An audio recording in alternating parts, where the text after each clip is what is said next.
Labarai daga ƙasar jamhuriyar Nijar a dangane da namijin ƙoƙari da dakarun sojojin ƙasar jamhuriyar Nijar jami'an tsaro ke yi domin tabbatar da tsaro da kwanciyar hankali da kuma kama waɗanda suke aikata miyagun laifuffuka a yanzu ma wato daga jihar Maraɗi.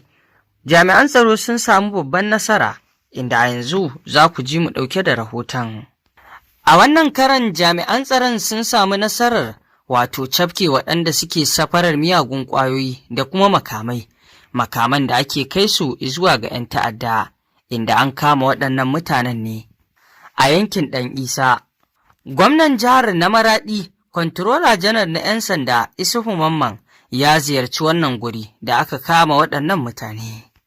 inda gwamnan na jihar Maraɗi ya jinjina wa jami'an tsaron bisa wannan namijin ƙoƙari da suka yi na cafke waɗannan ɓata gari, domin babban nasara ce, wato makaman da suka ɗauko za su kai su zuwa ga 'yan ta'adda da kuma ƙwayayyaki shi 'yan ta'adda ke amfani da shi domin kai hare-harensu. Ɗaurin tabar wiwi 51 mai nauyin kilo 50 aka kama a wajen waɗannan mutane, da kuma bindiga nau'in aka da kuma aka karanset, da alburusai masu yawa da kuma moto ƙirar kasiya. Waɗannan duka an same su ne a hannun waɗannan ɓata gari mutane uku da aka kama. An kama su ne kamar yadda muka ambata muku a Ɗan Isa, wato wani guri da ke iyaka da tarayyar Najeriya da Nijar. Wannan nasarar an same ta ne da haɗin gwiwar 'yan sanda na musamman. Shugaban togar 'yan sandan Umaru ya bayyana wa gwamnan jihar Maraɗi dabarun da suka bi wajen cafke waɗannan ɓata gari, inda ya jaddada aniyarsa ta cewa za su ci gaba da irin waɗannan dabaru domin kama irin waɗannan ɓata gari da ke neman kawo zaune tsaye a cikin ƙasarmu. Da sunan shugaban ƙasa Janar Darme Abdurrahman Chani, gwamnan jihar Maraɗi, ƙwararre akan aikin 'yan sanda, ya jinjina wa waɗannan jami'an tsaro bisa wannan namijin ƙoƙari da suka yi na cafke waɗannan ɓata gari, inda ya ce da sunan shugaban ƙasa Janar Darme Abdurrahman Chani da kuma Firaminista Ali Lamin San, ya ce dole ne mu yaba waɗannan jami'an tsaro bisa wannan ƙoƙari da suka yi, inda ya ce to amma kuma a ƙara jan dantse domin aiki na gaba,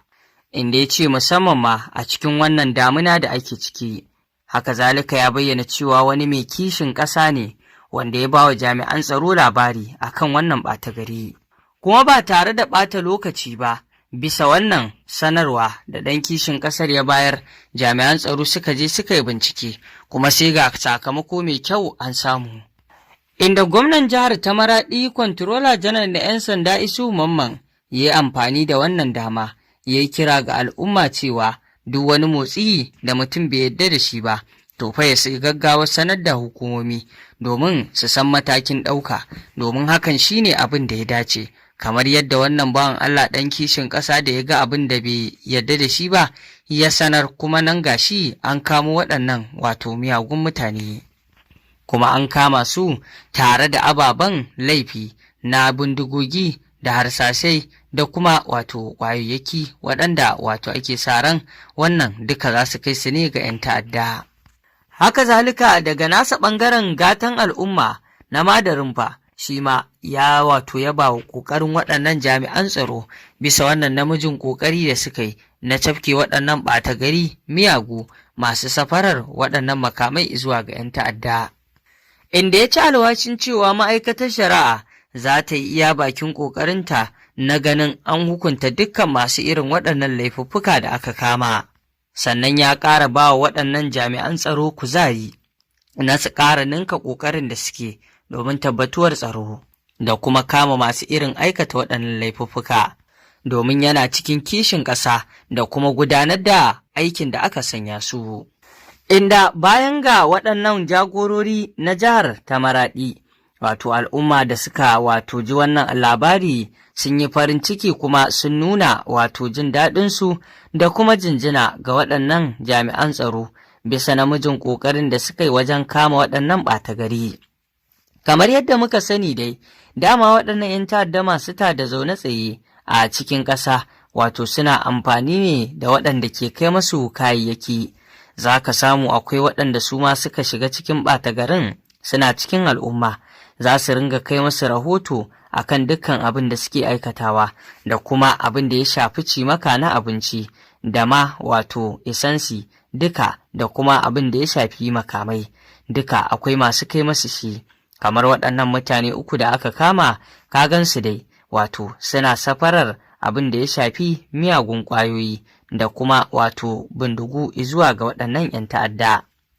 Idan ka kalli su kai ka ce ba sa aikata wannan laifi ba, amma dai ga abin da suke aikatawa. Kuma wani babban abu, mutum sai ya je safarar abin da zai kai wa 'yan ta'adda, kuma su je su kai harin da wala Allah ma ya yi sanadiyar mutuwar iyayensa ko 'yan uwansa. To kaga mai gari ya waya. Irin waɗannan masu safarar wato kayayyaki zuwa ga 'yan ta'addan suna aikata babban laifi, domin da a ce ba a samun irin waɗannan miyagun suna zuwa suna kai masu irin kayayyakin buƙatuwarsu a cikin daji, to za ka samu za a rage ƙarfinsu, domin ƙarfin 'yan ta'addan shine suna samun duk abin da suke da buƙata, walau na magani, walau na cimaka da kuma makaman da suke buƙata. Shi ya suke samun damar ci gaba da ayyukansu na ta'addanci.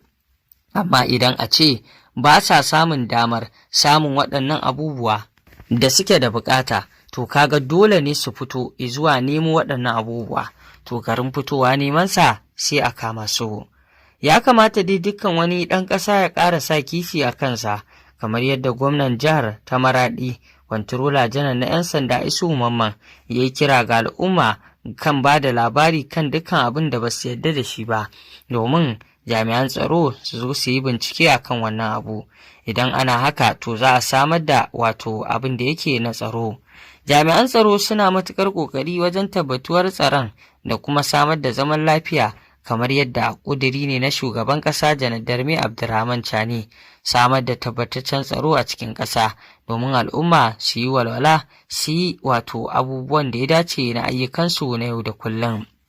Kamar yadda muka sani, tsaro babban jigo ne ga duk kowace ƙasa ko duk kowace jiha, dukkan ma wata alƙarya da al'umma ke zaune a cikinta, to fa tsaro shine babban ginshikin zamanta. Idan babu tsaro, babu wani abu da zai tafi yadda ya kamata. Tsaro shine yakan sa mutane su kwana lafiya, su tashi lafiya ba tare da wani ɗarɗar ba, kuma ya zamanto cewar dukkan al'amuran da za su gudanar, wato tsaron nan shine babban jigon sa.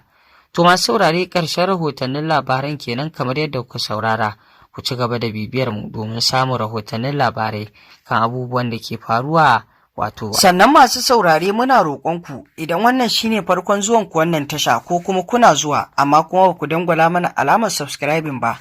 ku dangwala mana alamar subscribing, sannan ku danna alamar ƙararrawar sanarwa, domin haka ne zai ringa ba ku damar samun labaranmu a koda yaushe. Mun gode.